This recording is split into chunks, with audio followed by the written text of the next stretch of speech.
2020. And I was like, dude, it's June. Swing and a miss there, bud. So yeah, trad kills from 2021. Look forward to seeing them. It was a blast last year. And then we also have the youth. We got some youth photos last year. So Drew and the gang over at Selway are going to put up a custom quiver for the youth. So, yep, ihuntcloseofficial@gmail.com. Let's see him. Yeah, no, it was a lot of fun last year. And shoot, I don't know how many pictures we ended up with, but it was a boatload of them. And, you know, I just think that stuff like this gets people, you know, interested in traditional archery in general, shows people that it is doable. Whenever you're seeing so many people have success and, you know, first trad kills or kids or whatever, you know, whatever it is. So all the way from, you know, a doe on the back 40 behind your house to, you know, mountain goats, sheep, whatever, send them all in. And we look forward to seeing all of them. And special thanks to the sponsors of it. You know, traditional archery is becoming more and more of a quote unquote industry. And it's cool to see these companies recognize that and come out in support of it. So, you know, support those guys and, you know, if you feel inclined, send them a message, shoot them a thank you. And, yeah, no, I'm excited to get this going again. Yeah, you hit the nail on the head there. We wouldn't be able to do it if it wasn't for those companies. So give them a shout. And it is great to see companies like Iron Will and Sitka and Kifaru and of course Kifaru Tough, but to see these companies recognize the value in what we do and here, you know, not just speaking for us at the Stickbow Chronicles, but you know, a lot of us encourage traditional archery. We really do stress that it's about the challenge. It's about not about inches of horn, but it's about the challenge and the fun and the camaraderie and family and yeah, so it's cool. Yeah, man. Well, you got anything else? No, that is it. That is that's a lot. Well, I'm going to go hit the woods then, I think. Got to go out this morning and got close a couple times. Bill had to leave. He's headed back to Colorado. And so I'm up to bat tonight. I'm going to go solo at it and see if I can't maybe squeak a bird in. Well, good luck with that. Yeah, I'm sure it'll turn into a pig hunt. So I'm jealous. All right, let's thank the sponsors, Selway Archery, the Footed Shaft, Kifaru International, Backwoods Grind Coffee Company, and, of course, Blackwidow Bows. Big thanks to the listeners. Keep those messages coming in. If you like what we're doing, leave us a 5-star review and a comment. We'd appreciate it. All righty. All right. Let's get out of here. Roger out. Well, you guys ready to roll? Blake, you ready? Yeah. All right. Grab some punk on it. We got third-time guests, Denny Sturgis and Rich Niblock. We all share the blame. I'll take 70 to 75% of the blame. Why this is the third time. What's going on, man? And I'll take the other 60%. I'm not that good in math, but I think we got too much there. I will take a whopping 0% of that. Oh yeah, you did great. Like, who's Bob Seeger? That's what we didn't hit record before that came out. I hit it. That's good. So what's going on, guys? Just spring day here in Michigan, about 20-mile-an-hour winds and probably 55 degrees and kind of cool up on the hills. And, you know, but the sun's warming things up a little bit. So getting our food plots ready and starting to get ready for, you know, spring planting. I've planted some stuff already, but got some more to go. What do you plant? What all do you usually plant? There you go. Look at that. Well, I'm planting that giant McCaff. How do you say that, Jackie? Miscanthus. It's supposed to get like 13 feet tall. It's like a wall of these big. I don't know. It's kind of like a cattail, a giant cattail, and but it's hard. You got to plant each one of those bulbs individually on like 18-inch centers. So it's a real painstaking, labor-intensive job. But I hope it works. And everybody I've talked to said it works great. So just put in put them in to screen a place where you're walking in, or in front of a tree stand or something if you want to block it from the view of the deer, something like that. And just kind of a neat thing to do in some of those spots that you can't, that you're kind of visible. So That's trying that this year. Idea. Yeah. Yeah. Yeah. It got the sprouts. They're like a sprout. They come in a package of 100, and they're like little bulbs. And you gotta, like I say, individually plant them. But I got them from Real World Wildlife Products. I don't know if you guys ever heard of that, but I'll have to write that down. Yeah. Real World Wildlife Products, giant Macanthus. I don't know that I've ever heard of anybody doing that. That's pretty neat. I would have never thought of that. Well, we'll see if it works. Denny planted some too, didn't you, Denny? Yeah, it's a pain in the ass to plant. Oh God, it's because real labor intensive. You got to kill the area. You got to till it up. You got to go through and basically hand plant them all on 18-inch centers, and then you got to spray it with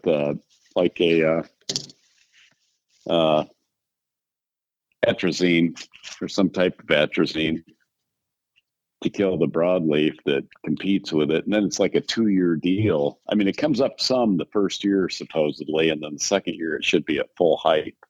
And how tall did you say that? How tall did you say it gets? 13 feet, they're saying. Dang, there. And I've seen pictures of it. It looks like, oh yeah. Yeah. I mean, it's kind of cool because you could plant a big bunch of it and then put one of those tripod stands in it even, And it's kind of a,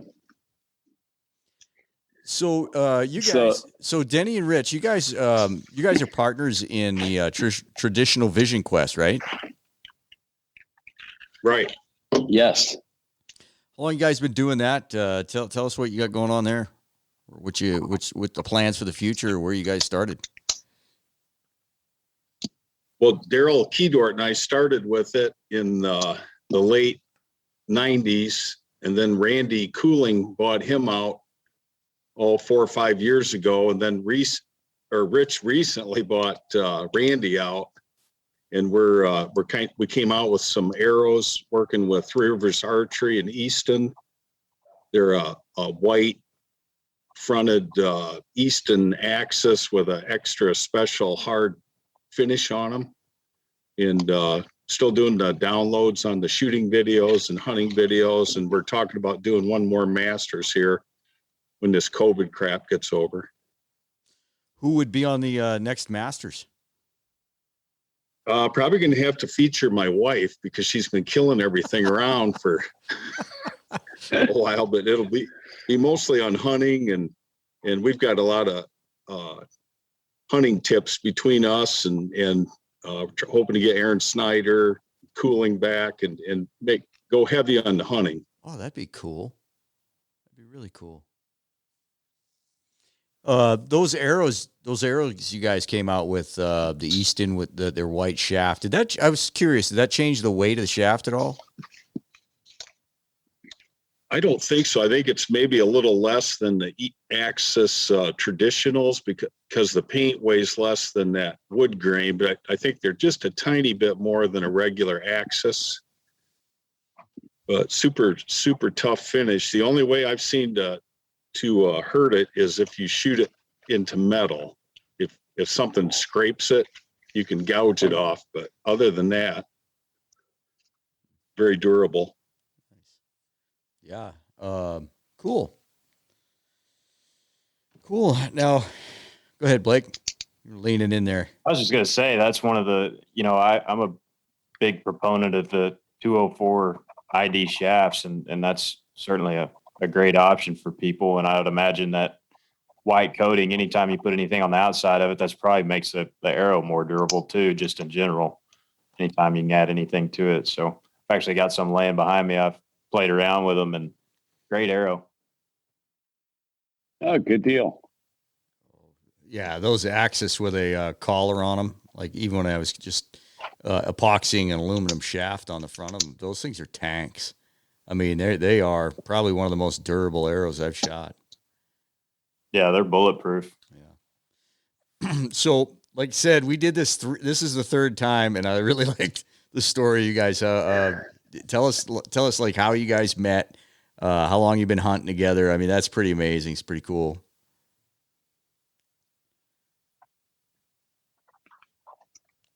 Go ahead, Denny. I'll let you go first.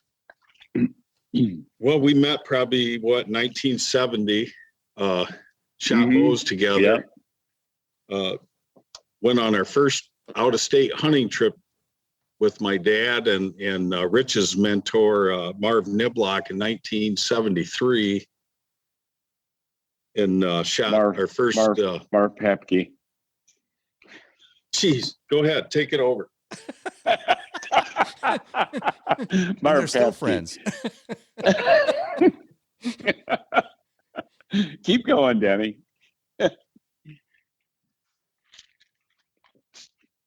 Also, anyway, we were on this hunt in Pennsylvania with about 10 Amish guys and 3 or 4 other guys, and had a big lease, and there was hundreds of deer. You'd go out and see 40, 50 deer every time you went out and sat.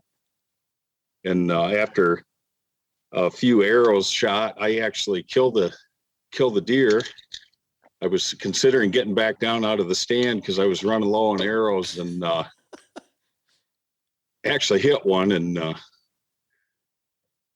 got down a little later to check out the arrow, and I could see it laying dead 50 or 60 yards away. So that was pretty cool. And how old were you? I was 13.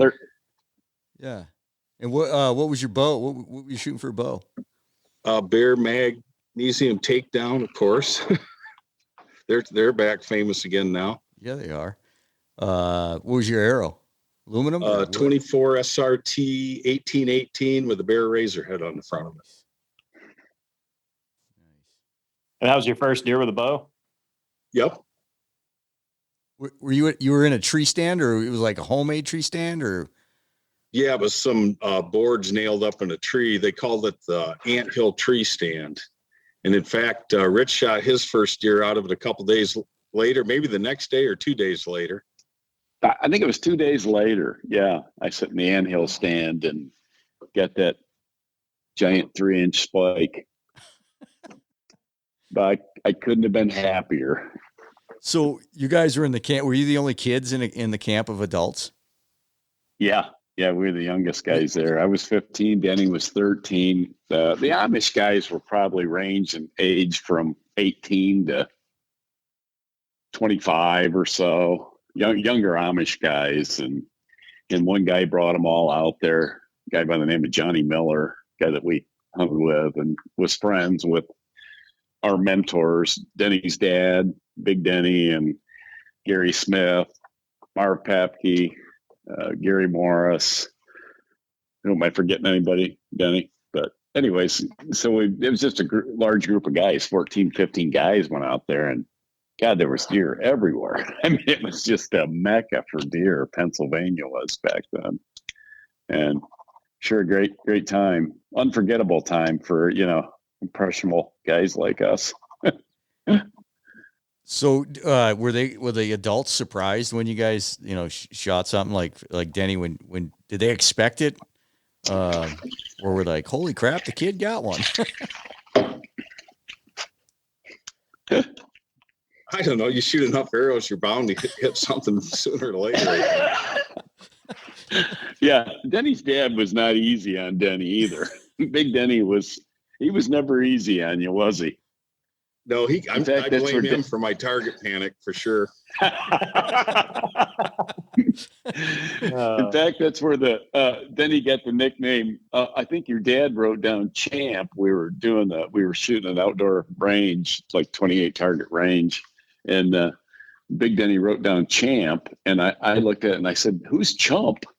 So that Denny got the nickname Chump for a long time.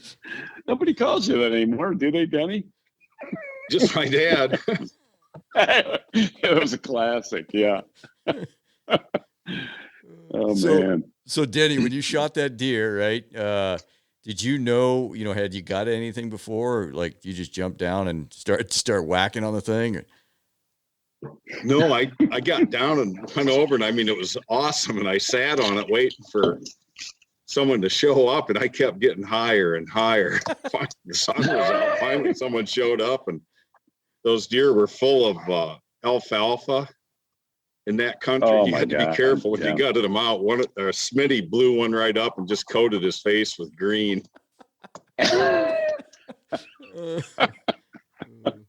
Oh yeah, they'd bloat in a matter of minutes.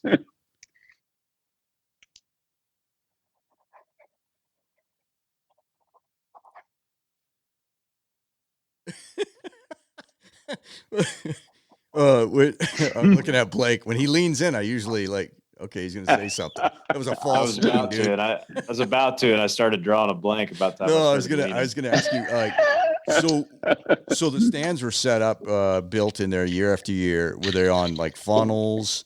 Did you guys draw numbers to, what stands you're going to be in? Like, how'd that all work? I mean, I found it fascinating. I don't know.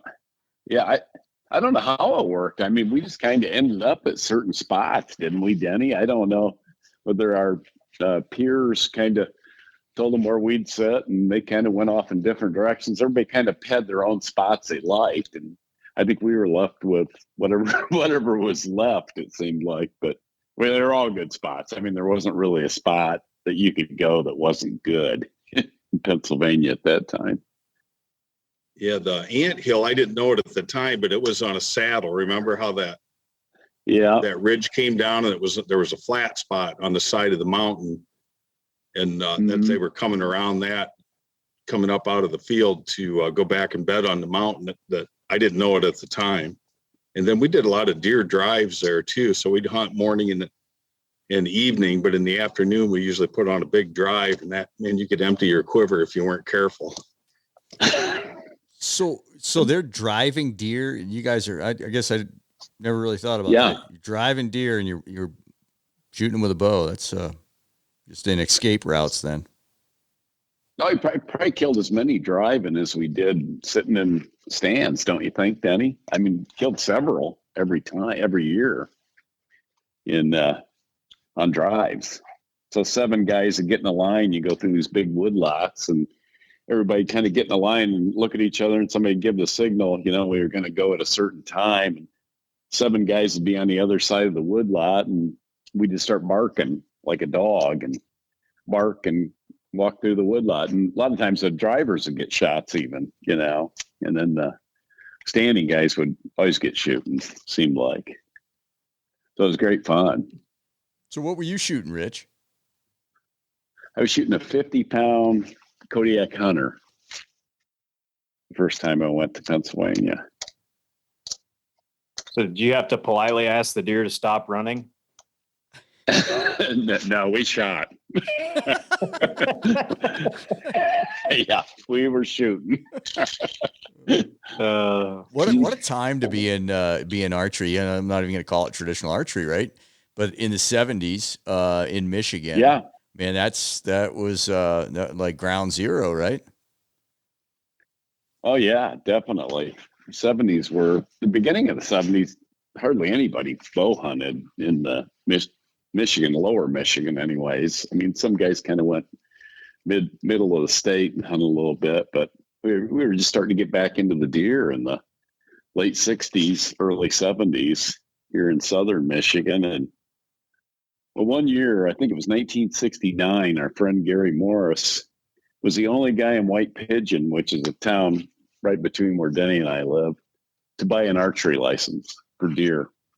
One guy. 40,000 people, in this 50-mile radius. He was the only guy. Well, So that's how far it's come since then. Yeah, I guess it's really surprising, again, since it's Michigan and how big archery was in Michigan. I guess I'm surprised by that. Yeah, it just wasn't the numbers of deer. Yeah, you could sit a week and be lucky to see one deer sometimes. Oh, gotcha.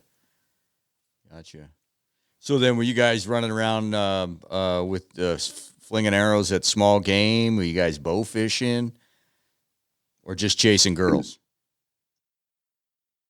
All the above.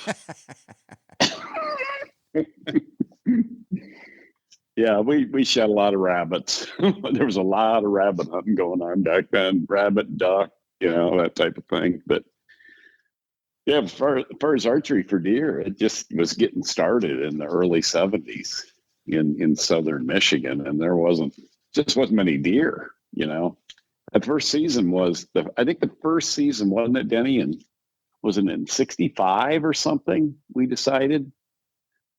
And Michigan's, it's got a long history of whitetail deer, and lots of whitetail deer, but most of it was in the UP and northern lower peninsula.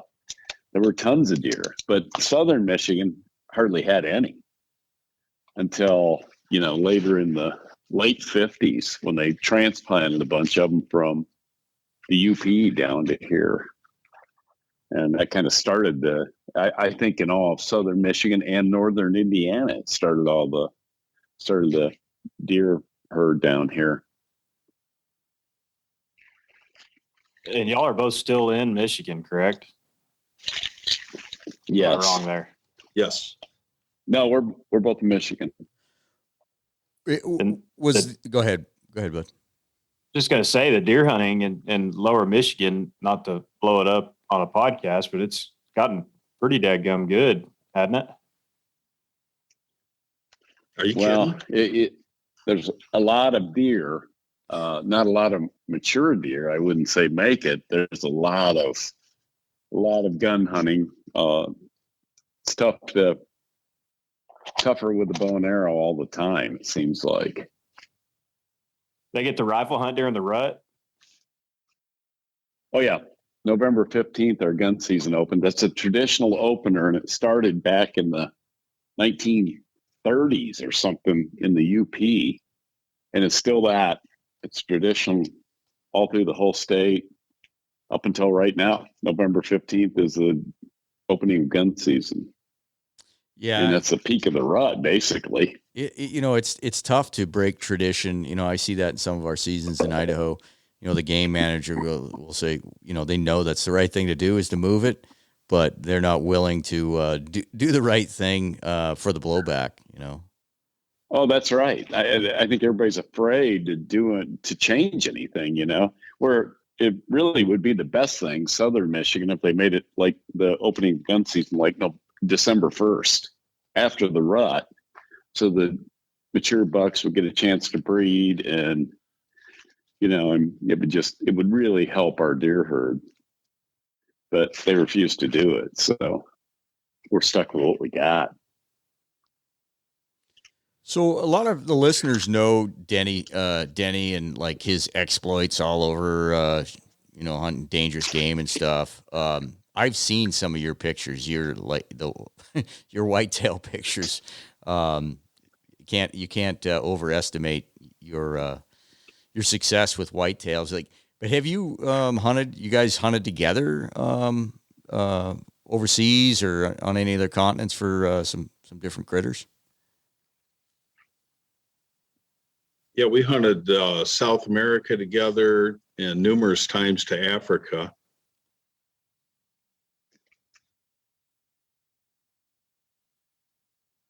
Yeah, Rich, your whitetail wall puts mine to shame. It's pretty a lot of years. A lot of years. Yeah, and you start thinking about it. Gosh, that's that's 40, 50 years or 40 years of hunting.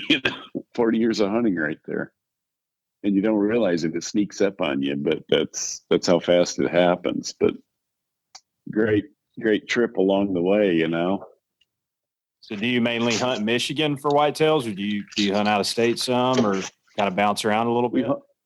We hunted Iowa, Wisconsin, Indiana. We're so close to Indiana. We have a area we hunt down there too. So then Indiana, Michigan, we've hunted Pennsylvania, like you said, West Virginia, Illinois. Denny and I had a lease down there a couple of years. We just got out of that last year, but that was good hunting. Illinois is a great spot. And Illinois is still a great state to hunt. But we just got so many spots that we hunt here that it didn't make much sense for us to leave and hunt out of state when we had a lot of opportunities here.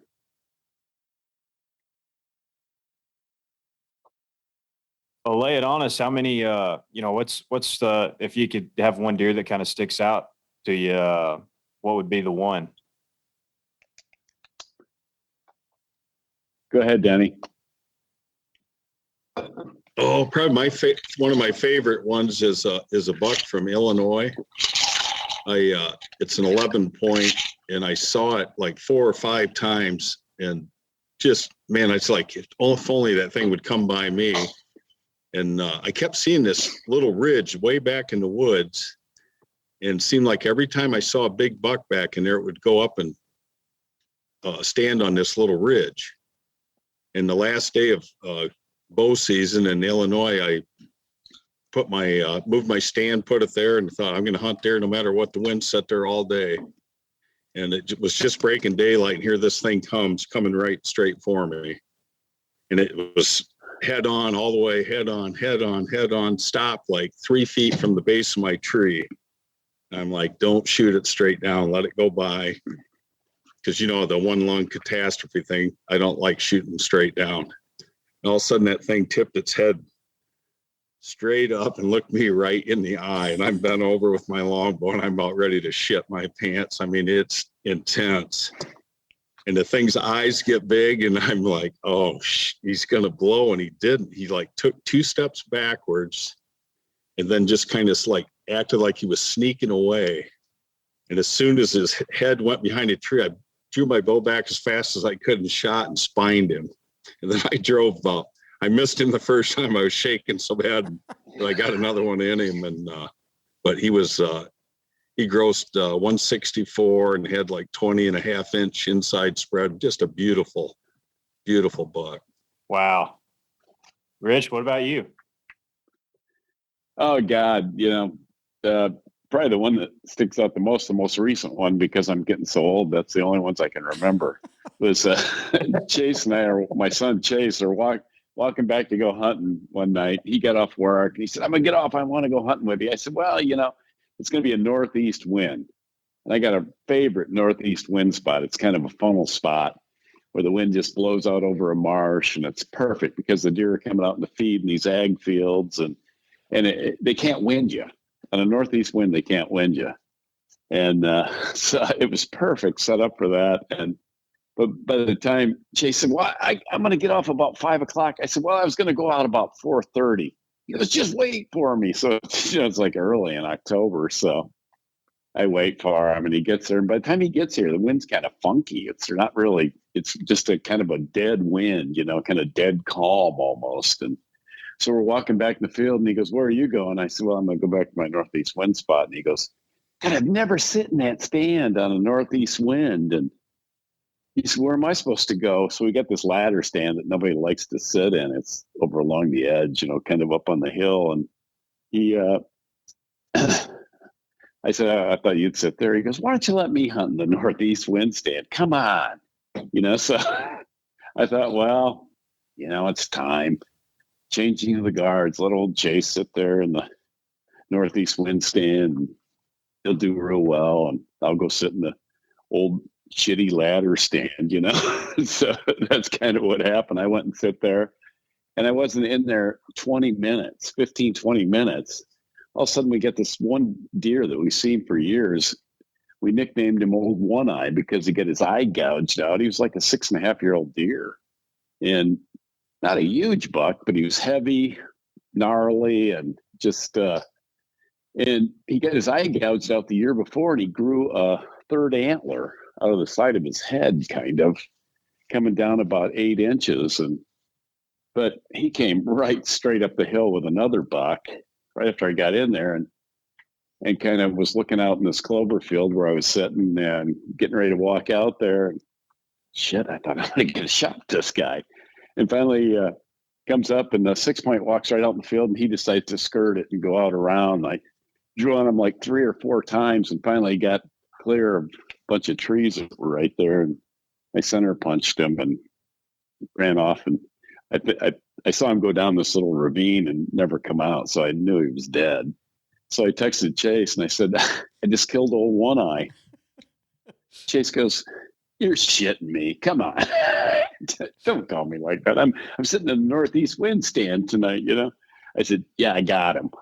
I said, "Why don't you come help me?" So he comes walking across the field, kind of scuffing his feet. "You got to be kidding me." So he had a chance to sit in that stand, but he chose the northeast wind stand, and Dad got old One Eye. So that was kind of memorable.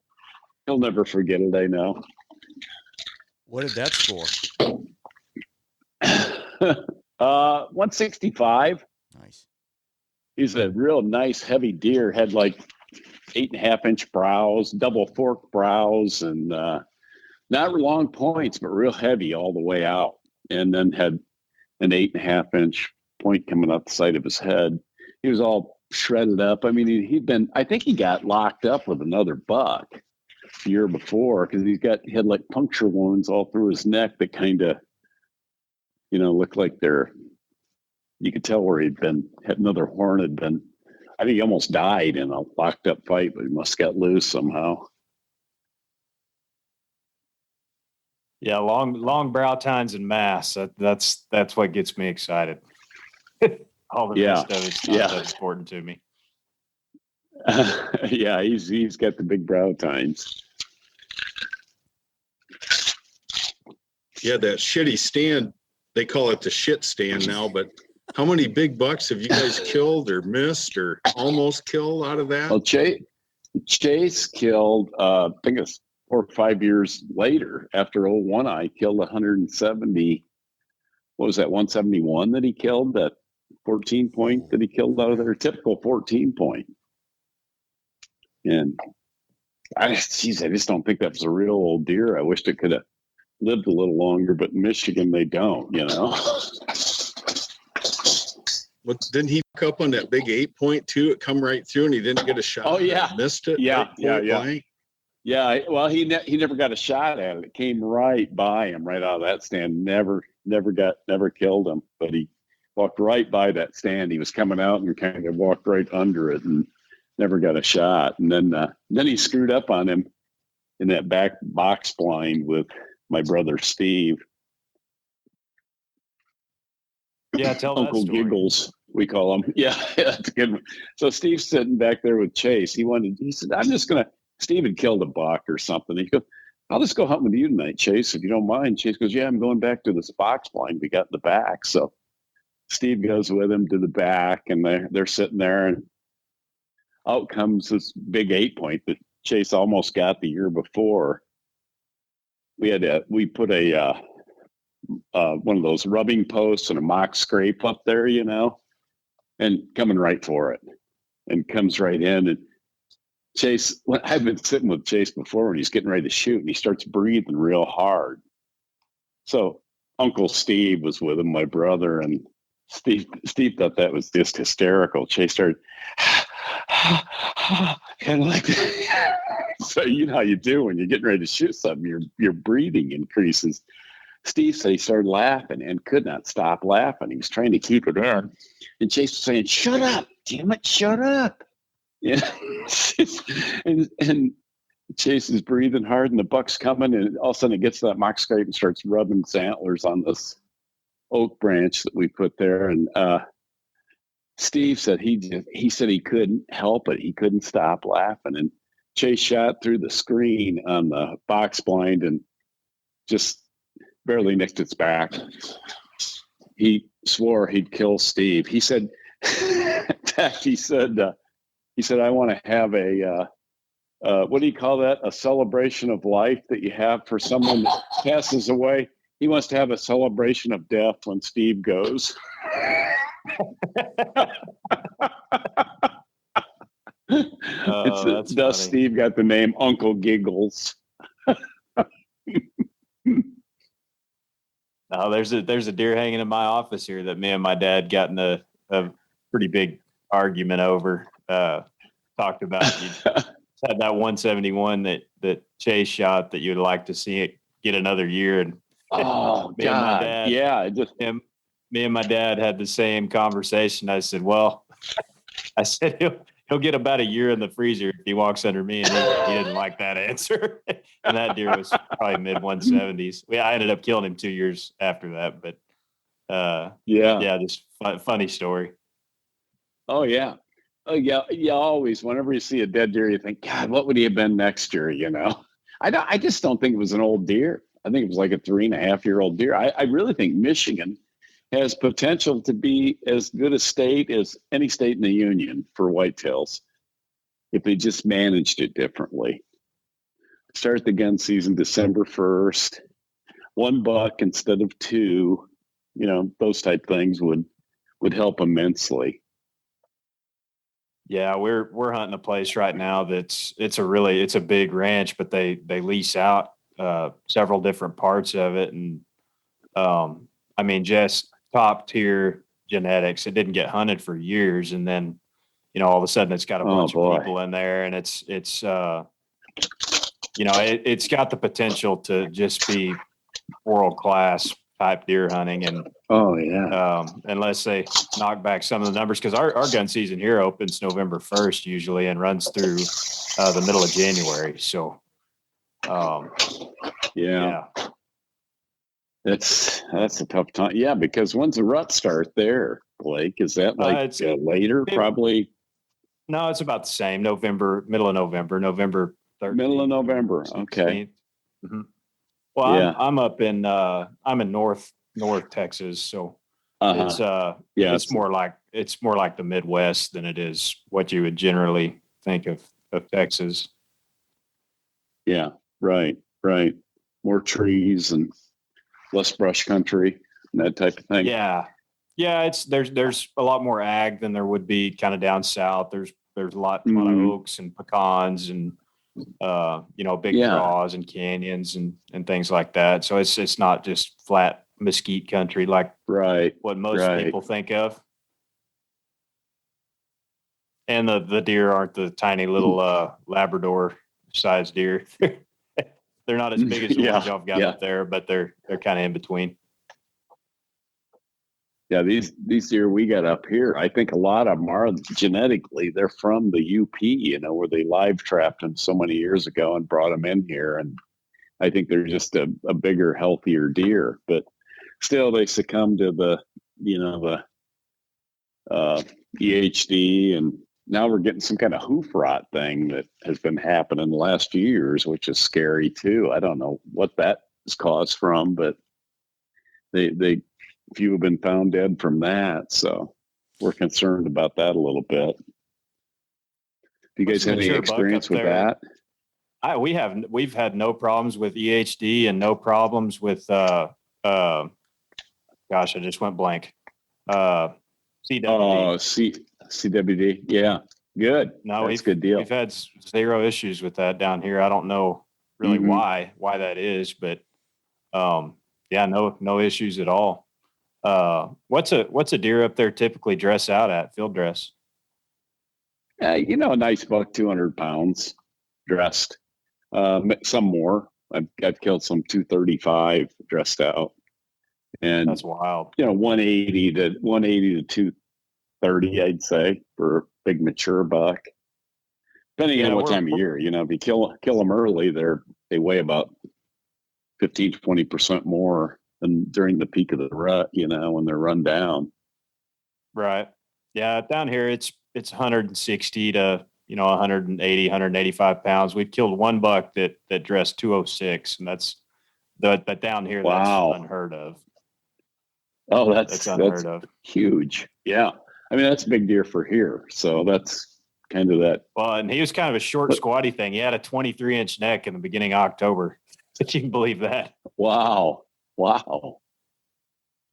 Almost like didn't there's they something turn wrong with some it. Michigan? Yeah, didn't they turn Michigan deer loose in Louisiana too, or something like that? Or they came from somewhere. Half the state of Louisiana has like a Michigan genetic deer that come into the rut a different time than the native deer from Louisiana, or something like that. So Yeah, it seems like I've heard that. I don't want to talk about it because I'm not for sure, but it seems like I've heard something similar to that. But. Yeah. I want to know what's wrong with short and squatty. There's nothing wrong with that, Rob. Especially when you weigh 206. Yeah. Well, I don't weigh 206. Hey, Rich, with the hoof rot and the EHD, do you attribute that to, is it an overpopulation thing? Yeah, it's strange. We never had this stuff years ago. And I can't really say why it happened. I don't remember EHD when we were kids at all, ever. And supposedly it's been around for decades throughout the United States. And I never remember hearing anything about it in Michigan until about 15 years ago, or maybe a little more than that, till we had a couple outbreaks that, shit killed all the deer in certain areas. They were just all dead. Certain spots, it just about killed everything. So really, I don't know what it's attributed to. The hoof rot thing is they say it's just from muddy conditions, and the hoof gets some kind of infection in it, and basically it kills them. Get some kind of parasite in there and it kills them. They get a fever, same thing, and they die from it. Now, EHD that gets in the water. Am I wrong about that? Yeah, it's a midge that.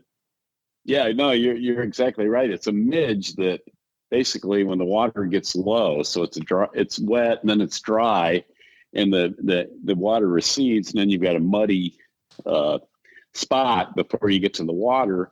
This midge hatches out of it. It's just like a little no-see-um, not very big at all, and it stings the deer like they go down to get a drink, and this little midge bites them, and shit, like within 3 days they're dead normally. Or there are survivors, but it's kind of rare to survive it. Is that the same thing as blue tongue? No. Oh, okay. I think I don't know if it's exactly the same thing, but blue tongue, I think maybe it is. That's where they go down to, and their tongue's all swollen up, and they got a fever, and they're trying to get water. You might be right, Rob. I'm not totally sure. Maybe Denny knows more about that. No, I'm not sure either. Yeah. CWD is a chronic wasting disease. That's like the cattle first started getting that, and the big cattle pens from being stuck in there, and the food that they were giving them, or the feed had processed animal fat in it or something. And that's how that kind of started in captive herds mainly. But then again, they had it in mule deer in the 60s in Colorado, they say. Yeah, I've always heard that get tied to deer farms, and that's never made a whole heck of a lot of sense to me. Like, I could see where it would get transmitted through a deer farm very quickly if it got into one. But sure.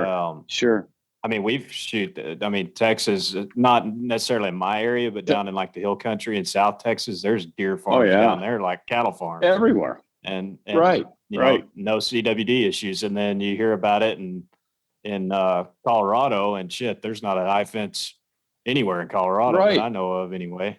So I don't know. It doesn't make a whole lot of sense to me. Unless it came from captive like cattle and goes through the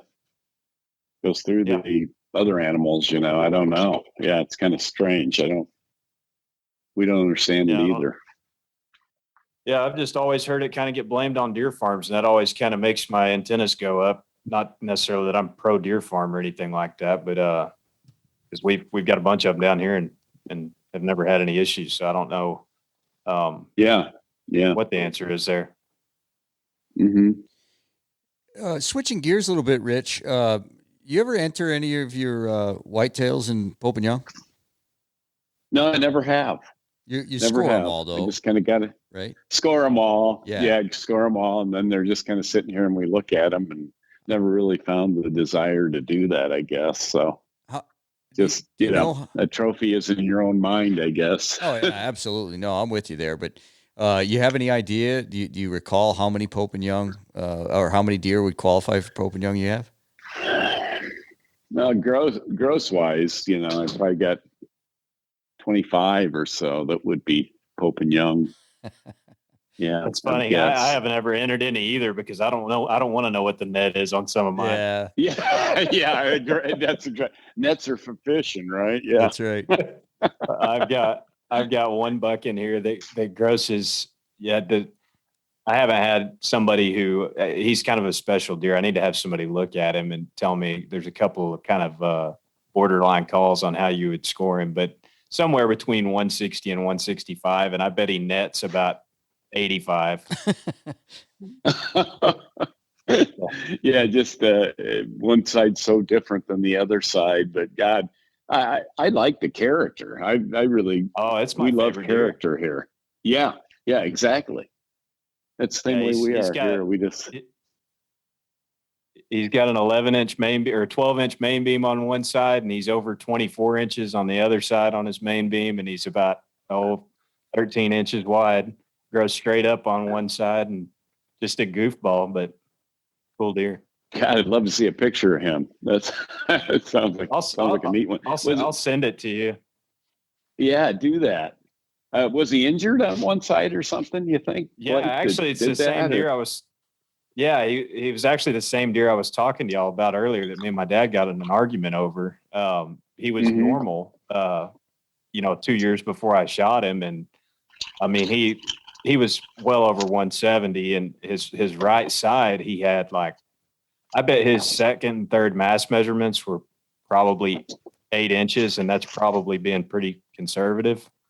And wow. Just kind of, he was pretty normal on one side, and then the other side, he just kind of had a kind of a mess, and just massive main beams, and had some extras and stuff. And anyway, that's the deer me and my dad got in an argument over, because my dad kept telling me, he's like, that deer's got 200 inches written all over him, and he basically swore me not to shoot him, and I was gonna defy that if he walked underneath me, but he never did. I never did see him, and I don't know. After the season was over, he showed back up on camera, and his main beam on that heavy side was broke off right above the brow tine, and the only thing I can figure, there's no way he broke it fighting. So the only thing I can figure is either somebody shot it off or he got hit by a truck or something. And after that year, he his right side, it kind of busted his pedicle and screwed his pedicle up. And after that, he just grew straight up on that one side after that. And yeah, my dad was right though, because had he not gotten screwed up, he probably would have been 200 inches. I think if he doubles his good side, he's in the 180s as basically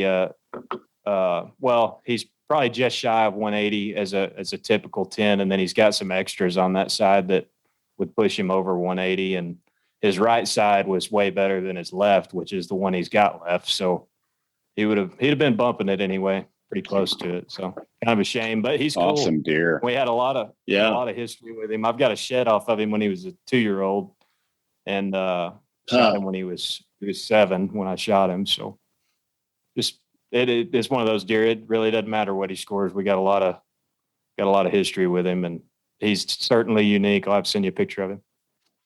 Oh yeah, I'd love to see that. Yeah, sometimes score just is not even in the equation. Well, like Denny and I both on our farms here in Michigan have a lot of. I think we get a lot of mature deer that just don't get shot because, they might be 4.5 years old, but they're only 120 inches. Nobody shoots them. So those are the ones that end up, maybe taking over the herd or doing a lot of the breeding and stuff. And that's kind of what we're stuck with. It seems like we get a lot of those type animals that, God, I don't want to shoot them. I don't want to waste a tag on it, but it's a mature deer and probably is older. It's kind of that slot, size that everybody passes on. Yeah, and we're kind of lucky here on one of our places. Well, and even on our other place, usually, it gets down to the end of season. If there's still, generally we've got 1 or 2 bucks that we're chasing, and that's it.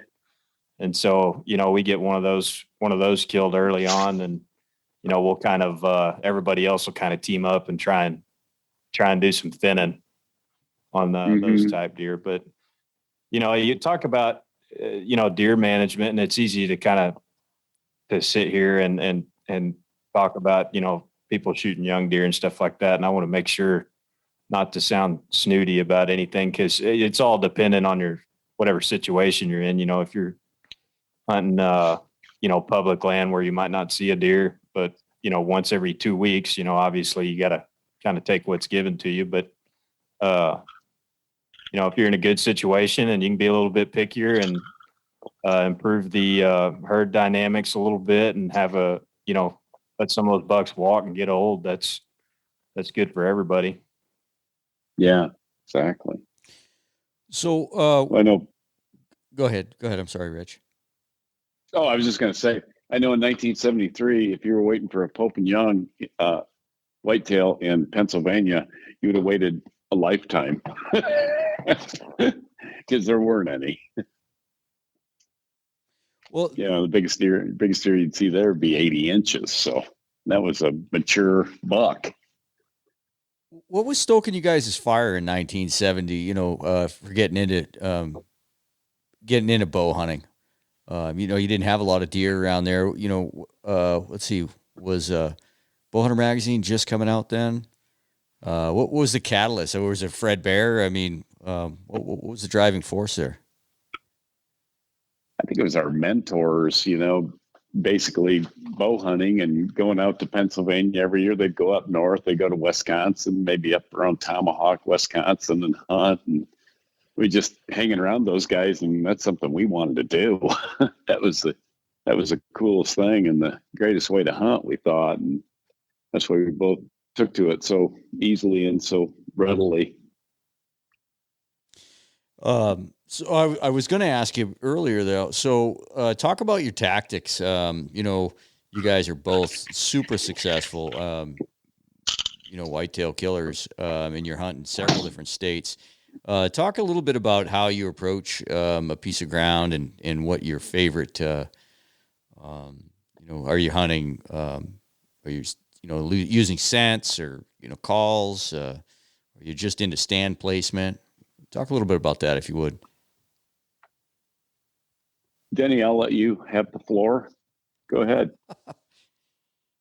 Well, if we're talking about Hunt Michigan, these deer are on red alert by the time bow season opens, because there's already been 2 specialty gun seasons that lasted 3 days each, probably before the regular season. So it's these deer looking in trees. So a lot of my tactic is finding multiple trunk trees that provide a lot of cover, because they will nail you from, if you reach up to scratch your nose, a doe will see you at 3/4 of a mile away. If you're in a fence row or something, they're spooky. So a lot of cover, a lot of able to get in and get out without blowing everything out or leaving a whole bunch of scent. I think heavy cover's the key around here, especially during the rut. Rich and I both hunt.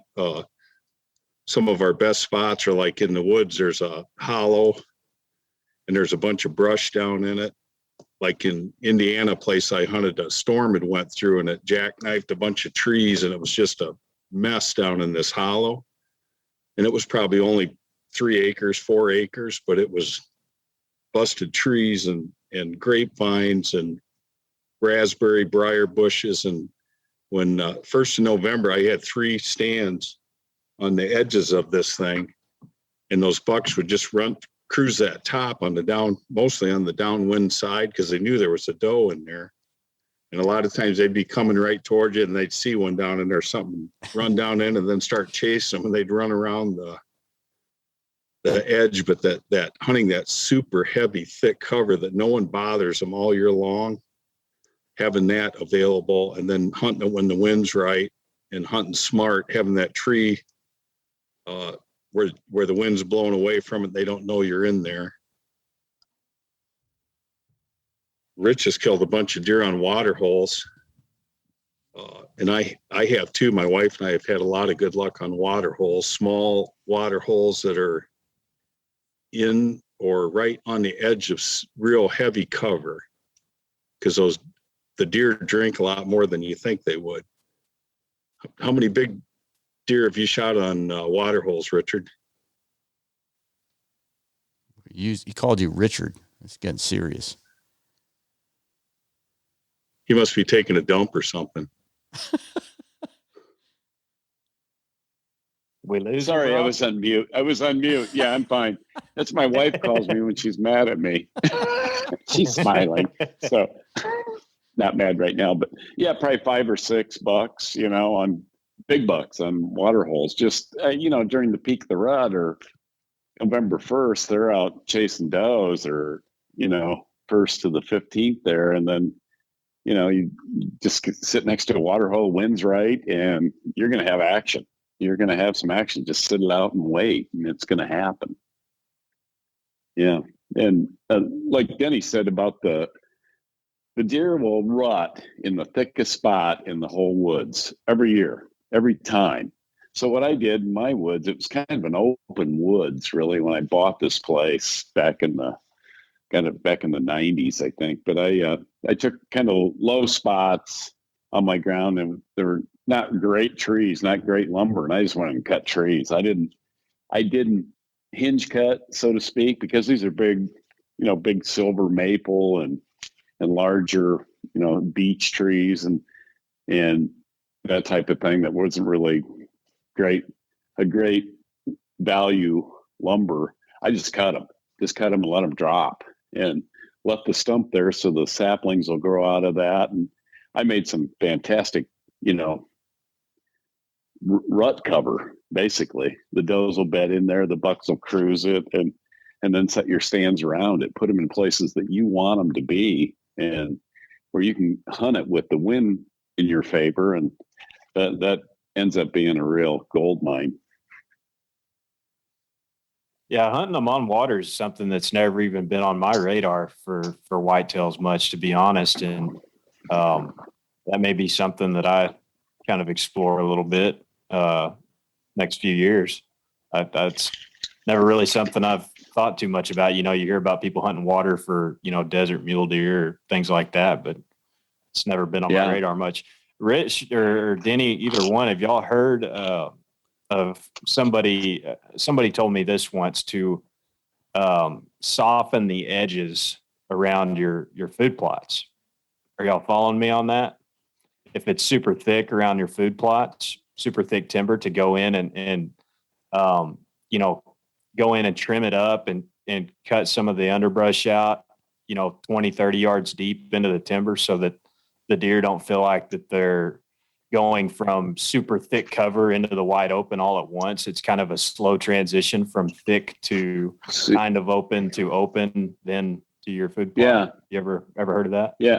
It's kind of a staging area. So they come out and they kind of loiter around there a little bit, and then they go out into the food plot. Yeah. I think they like to see out in there when they can't smell it or anything. Your food plot might be 5-10 acres, and they're looking from the timber, and they can see it then, and I think it makes them feel safe. So it's kind of a false sense of security to get them to move on through, so you can get a shot at them.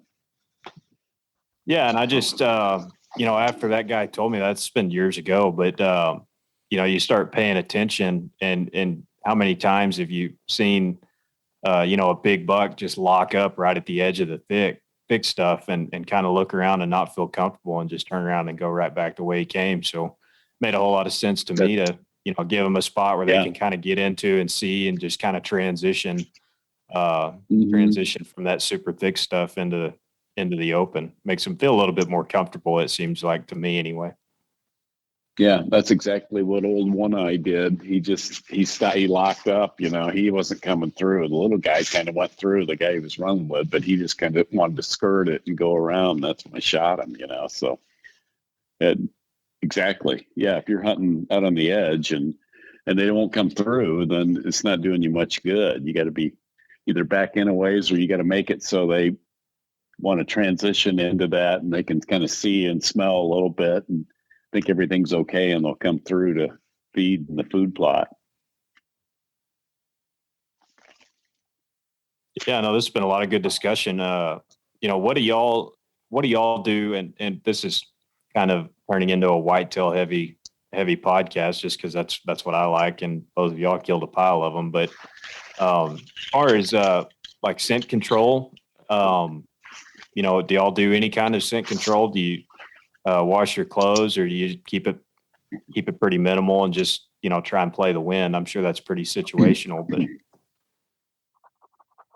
Well, I think those ozonics thing, if you put your clothes in them and hit the ozonics, and it kind of keeps them clean smelling almost. So I don't think you have to wash your clothes as much when you use those after you get in. If you put them in one of those ozonics bags, or make one or something with an ozone thing on it, an ozone generator, it kind of makes your clothes smell cleaner. So it kills the bacteria and stuff that makes scent, I think. So that helps. But I don't think you're ever going to beat a whitetail's nose. I just don't think everything can be that pristine. You're not putting your bow in that scent generator or whatever, or your ozonics thing, and you're not putting, maybe your boots in there or whatever. I just don't think there's any way to completely beat it. I think sometimes during the rut, when they don't care as much about human scents and stuff, you can use cover scents like that Evercalm. We talked about that. Rub it on your boots when you walk in. I think it helps.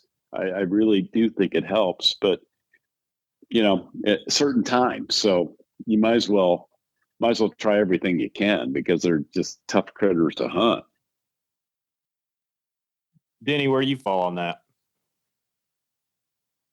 I don't waste much time on that. I hunt downwind, and I do like that Evercalm, though. I think that helps, but I take a lot of pains, and Rich does too. We know where our scent's going, so you gotta. I'd like to see where it goes. One of my buddies was John Cullametz, killed a bunch of big deer in Zanesville, Ohio, years ago, before many people were really doing it. Back when the Wenzels and Rothar were first writing about it, he was doing the same thing. And he was a firm believer in blowing your scent where they couldn't get it. And he'd even say, like when you scout a ridge, because he lived southern Ohio, so there's ridges, and there was ridge running bucks. But a lot of those ridges will do a 90-degree bend, and you think you're blowing your scent off the ridge, and you're blowing it right to that buck, 150 yards away, and you don't even know it when the leaves are on. So he was a big guy on scouting.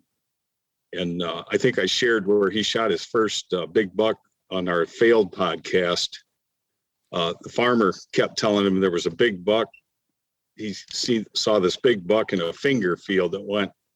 There was a field on top, and this big finger of cornfield went back in. And it was a great big draw, came up to that field, and then it split and ran two ravines up into the field. So you got two ravines in the field, and at the back of those where they split, there's a cornfield, and it drops off fast right there. And there happened to be a big oak tree, like 10 yards back from the edge of the field. And all the deer were coming up on both sides of that oak tree because it wasn't so steep. It was almost a straight drop off. And he walked back there and looked it over and felt kind of weird, but he walked in there with the wind at his back of an evening and crawled up that oak tree, and it was the rut, and the does came out in the field, came right by him on both sides, didn't have a clue he was there. And then here come that buck. He could hear him coming, and he shot him about 10 yards. Big old thick based, like mayonnaise jars bases on this thing. But it kind of broke some rules because he walked in with the wind at his back, but the deer would never smell him as long as they weren't laying in that field. And they thought they had the world by the seat of the pants, but they didn't. So a unique situation. Yeah, maybe I'm not tracking with you. Like, so he walks in with the wind at his back, but those deer are coming in with the wind in their back, right? No, they're coming in with the wind in their face. Okay. Coming up out of those draws right at that point. Okay. But he was way above them because they're coming from underneath and from the sides because where it split, it was real steep. Gotcha. Hard to describe. No, I gotcha. Do you remember probably the early 90s? Remember Stony Brook Productions? Stony Wolf. Yeah. Yes. Do you remember, was it Paul Bruner in a tree stand and he had some smoke bombs and he let a smoke bomb off, and it was like, to me, it was like a real eye opener because, you know, you always think of the wind, where's the wind going? But it was much more than the wind. It was it was the turbulence and what it did after that. I mean, it was a real eye opener. Yeah, Rich and I are always grabbing milkweed pods, kind of the same thing. Let about 50 of those babies go some days, and it changes where we are. When the leaves go down, it's a totally different game than when the leaves are on. Yeah, it seems like when the leaves are on. Oh, Go ahead, sorry. Rich. It seems like when the leaves are on, it kind of goes, if you're sitting a field edge or something, it kind of goes over the leaves and then it backdrafts back into the woods. When the leaves are gone, it kind of goes through the woods and just takes your scent out into the field. So kind of a different, all those scenarios make a difference in the way the wind blows. Yeah, I've just got, not to beat the scent control thing to death, but I've got some spots that are great spots because the deer feel really comfortable in them. This is, I guess a lot of this is situational, but there's just some spots that I like to hunt that there's not really a great wind direction. And I think that's why the deer like those spots. I try and stay up on my scent control as much as I can. And I agree with you, Rich. I don't think there's a lot you can do to completely beat a deer's nose, but every little bit seems like it does help at the very least. May give you an extra minute or two, or at the very least, I've noticed them if they get downwind of you and they kind of get a whiff of you. Maybe you smell like you're 300 yards off instead of 50 yards off, and they just kind of get nervous and walk off and don't screw your whole hunt up. That's a good analogy. That's exactly right. But no, it's all really good stuff. And paying attention to the thermals and stuff, that's something that's kind of been that kind of starting to hunt in the mountains and stuff kind of opened my eyes to paying attention to the thermals, because there's certain spots that before I'm just looking at the predominant wind and think, well, hell, I can't hunt there. Well, if you pay attention to the thermals, there may be some spots that you can hunt that otherwise before, if you didn't, you would have never went and sat there. And no, I think that's all really, really good stuff. What about calls? You guys, first, you guys don't use any scents yet. Do you guys doing any calling, rattling, any of that? Yeah, I do both. I don't rattle much, but call, we'll grunt call or bleat or something. And a lot of it I just do with my mouth, I'll just, like a fawn. And then you'll do a buck called, you'll do something like that. That it's not a lot of, we use calls, we use grunt calls, but not as much as we used to, probably. Yeah. Because everybody and their brothers goes to Walmart and grabs a grunt call off the shelf. They grab those rattling horns, rattle bags, and they grab, and there's every little woodlot in Michigan is getting hunted. It's not like you're the first guy that's done that for them, So, or if the deer's going away, if you got a buck that you want and he's getting away, then you try anything, So you want to be prepared for those scenarios, but for the most part, if just doing it blindly, not that much. Yeah, I swear, I think 30 years ago, everybody was just walking around in the woods where I'm at, just beating horns together, just walking around, and because all the deer here pretty well, all the deer here pretty well got that figured out. It seems like, unless you catch them in that just one specific moment in time where it's the perfect time to hit the horns together, it hardly ever works here. Right. But no, on the flip side, you go up to Kansas and shit. If those deer can, the places I've hunted up there anyway, if a deer hears you, he's coming.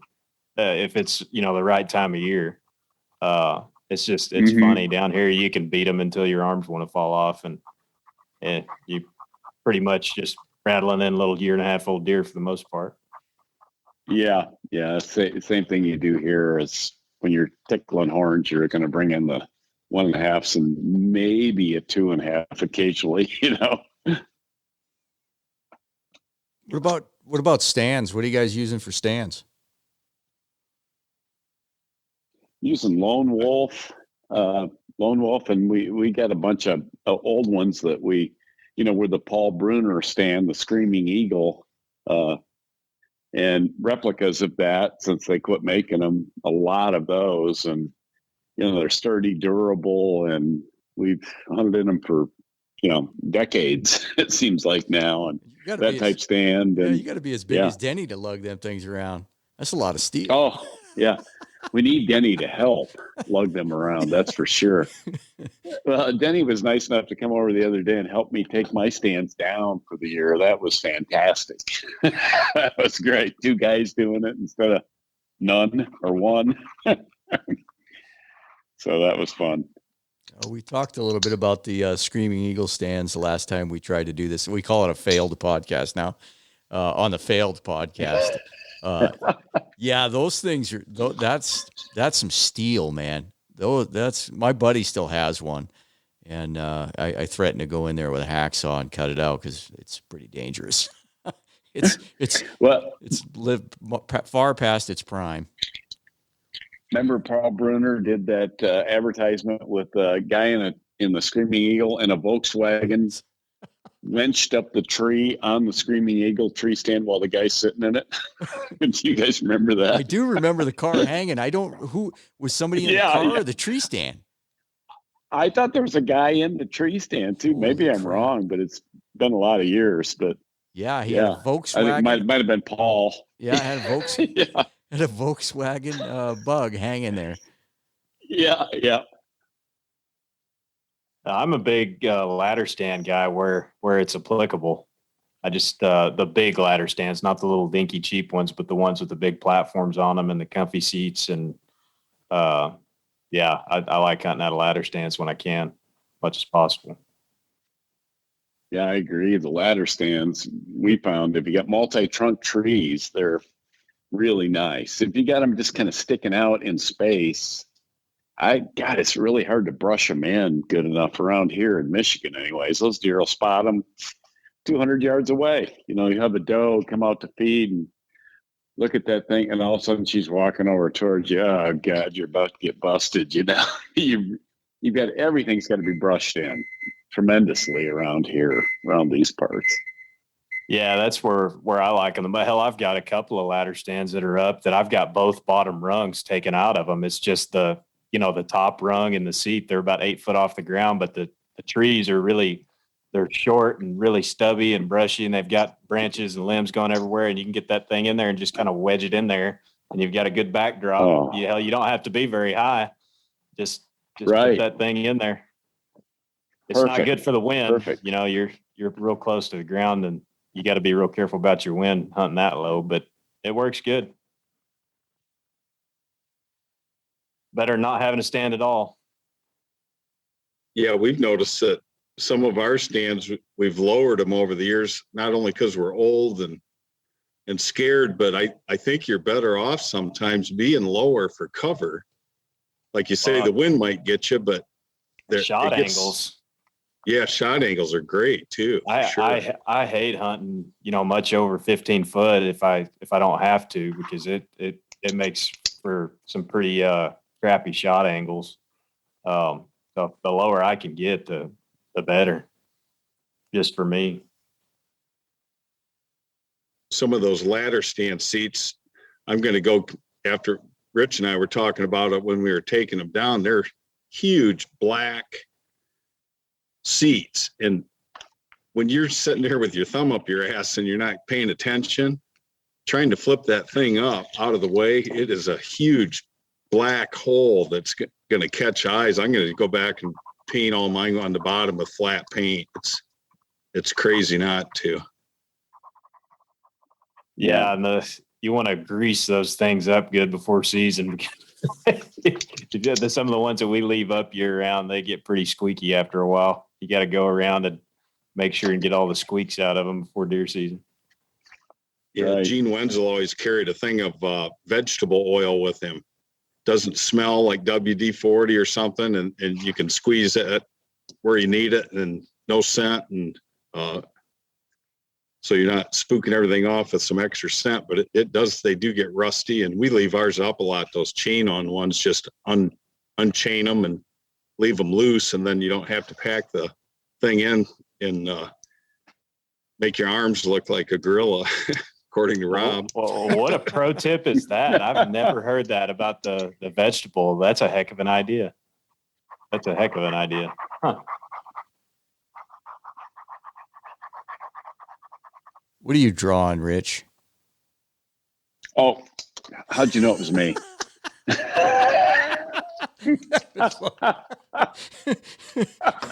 I didn't call you Richard. Thank you. So I was. So what else you guys got going on? Well, Denny's building me a house right now. Oh, no kidding. And I'm looking at it right outside the window here at my pole barn, where my wife and I are staying in one room until it's done. So hurry up and get it done, Denny, because I'll be over tomorrow. One room, buddy. Oh, thank you. You can forget that part. Just go ahead and get the thing done. Denny had a good joke before we started recording and said he's got a new idea for some exotic wood for riser wood and OSB. Is that because of the price? Great idea. Yeah. Yeah, well, 2x4 cost you what right now, Denny? I don't even know, but I think a 10-footer is like $10. 8-footer is like $8. And it used to be what, $1.99? No, that's just what 3 years ago. Charging you. No, that's just what Denny's charging you. Oh, yeah, I kind of figured that too. Right? He got you full, doesn't he? If Widow comes out going up. If Widow comes out with an OSB, it's definitely going to be an exotic, plus the carbon upcharge. You heard it first here on the Stickbow Chronicles. Would that be trad? An OSB Widow? Who knows what trad is anymore? I don't. You know what OSB stands for? Lay it on us.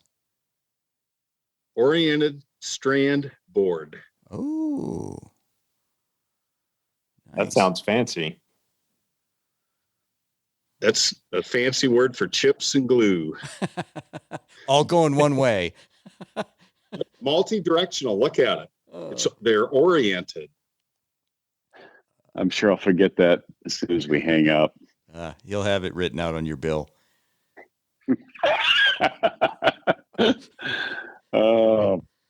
Well, hey guys, we in the intro we will take full responsibility for why we are doing this the third time.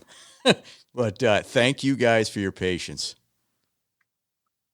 Oh, you're very welcome. Great talking with you guys. Yeah. So I heard the last podcast. Yeah, the last podcast you did with Mike Mitten. Did you say you're going to be in Berrien Springs and You're part of Compton now, Yeah, Rob? yeah, that's kind of my plan. My work is so crazy. Getting days off is the grind. But my plan is, yes, to be in Berrien Springs, and I can't imagine seeing like that many people in one spot talking about bow hunting. I'm pretty stoked. Oh, that's gonna be great. Yeah. Well, Denny and I are I'm about 40 minutes away from Berrien Springs, and Denny's about maybe a little over an hour Really? from Berrien Springs. But yeah, What real close. So we should get together. what airport would I fly into?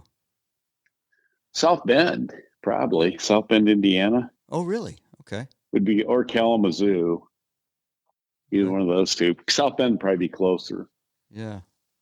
Cool. No, I'm looking forward to it. And yeah, I can't imagine, like I said, I can't imagine seeing that many people. There's not that many people in my town. Well, maybe close. Well, cool, man. You got anything, Well, Blake? y'all got anything? No, I'm good. I was going to make sure they didn't have anything else they wanted to get out there specifically, but no, I enjoyed it, guys. Tell us where you can find traditional Vision Quest and arrows you guys came out with. Well, the download videos are available at traditionalvisionquest.com. The arrows are available, and the DVDs are available at Three Rivers Archery and SafariTough.com. The arrows are awesome. The white is for aiming. Whether you're instinctive or a gapper, I think you'll like them. They're also a penetration gauge. If that white's gone, you have 14 inches or however long your arrows are when you cut them off. You know where they're at. They show up good in flight, and they're especially good for low light or shooting into shadows. We've been using them for 3 or 4 years now, prototypes, and they're awesome. I think everybody will really like them. And that's all I can think of. Right on. Well, I've got a few pictures of Rich's wall there that I'm going to post up for anybody listening. You got to look at them because I don't think we did Rich justice on his whitetail killing prowess, but we tried. A lot of years hard hunting. That's all I can say. And Denny too. So we just hunt hard and enjoy every moment of it. It's a complete gift to be able to hunt on your own farm, walk out the back door and go hunting. It's just, great. We're so thankful for it. But, Michigan's tough and you just got to hunt hard. Absolutely. Well, thanks, fellas. We appreciate it. Thank you, Rob and Blake. Yeah. Appreciate it. Thank you, guys. All right. You guys take care. 3 times. Okay. Third time was indeed the charm, we hope. I think the failed one was better. Oh, the failed one was really good. It flowed really good. It really was. It was. Yeah. This one was good too, though, I thought. A lot of good little nuggets in here. I'm just trying to make Rob feel good. Oh, dude. You can't. I was just like in awe. So in case you forget, like at this point, everybody was saying goodbye. I had to piss like a racehorse. So I just hit download instead of stop. I didn't stop it. I just hit download. So I go take a piss. I come back. I'm like, where the hell's it at? And then it starts hitting me. I'm like, you gotta be kidding me. It was the same place your piss went down the toilet.